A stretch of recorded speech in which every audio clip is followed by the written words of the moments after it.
दिल्ली विश्वविद्यालय छात्र संघ चुनाव 2025 में इस बार मुकाबला सिर्फ पर्चियों और पोस्टरों का नहीं बल्कि बड़े नेताओं की मौजूदगी का भी है।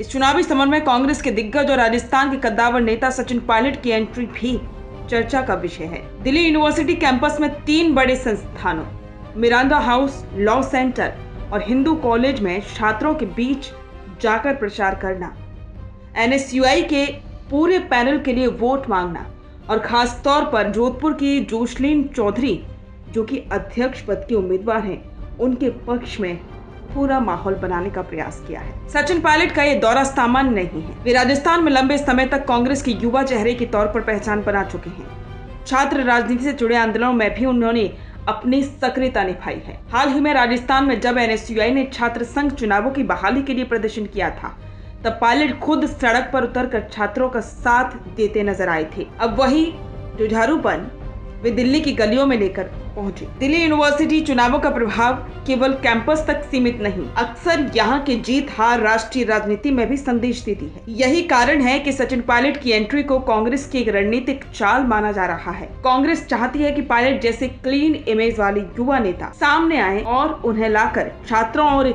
युवा मतदाताओं में अपनी पकड़ को मजबूत किया जाए। एनएसयूआई ने इस बार पूरा पैनल घोषित किया है। अध्यक्ष पद पर जोशलीन चौधरी, उपाध्यक्ष पद पर राहुल झांसल, संयुक्त सचिव के लिए लोकेश चौधरी और सचिव पद पर एक अन्य उम्मीदवार को नामित किया गया है। एनएसयूआई का घोषणा पत्र छात्रों की बुनियादी समस्याओं जैसे कि किफायती शिक्षा, महिला सुरक्षा, कैंपस इंफ्रास्ट्रक्चर सुधार और छात्र अधिकारों पर केंद्रित है। लेकिन घोषणा पत्र जितना भी अच्छा हो, चुनावी राजनीति में चेहरों और स्टार प्रचारकों का असर कब ज्यादा ही होता है। यही वजह है कि एनएसयूआई ने अपने सबसे भरोसेमंद और युवा नेता सचिन पायलट को दिल्ली भेजा। वे छात्रों से सीधे संवाद करने पहुंचे, रोजगार अवसरों और शिक्षा नीतियों पर भी खुलकर चर्चा की। छात्रों के लिए पायलट का यह अंदाज नया नहीं है। वे जब भी कैंपस में पहुंचते हैं, औपचारिक भाषण से ज्यादा संवाद का भरोसा करते हैं। माना जा रहा है कि इस बार भी उन्होंने सुनो, समझो और साथ चलो की लाइन पर बातचीत की। दिल्ली यूनिवर्सिटी की छात्र राजनीति का इतिहास देखें तो यह हमेशा से एनएसयूआई बना एबीवीपी रहा है। एबीवीपी यहाँ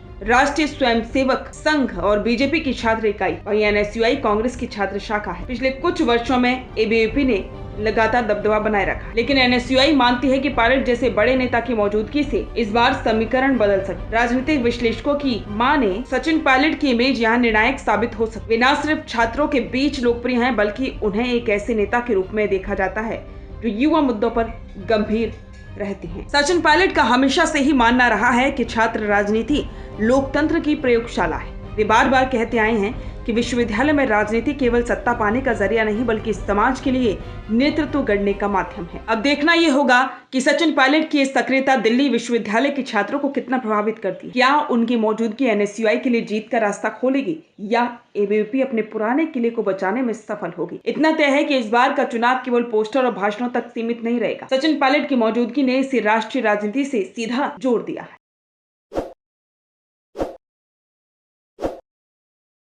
ताज़ा खबरों के लिए विजिट करें द फैक्ट इंडिया की वेबसाइट और डाउनलोड करें द फैक्ट इंडिया ऐप।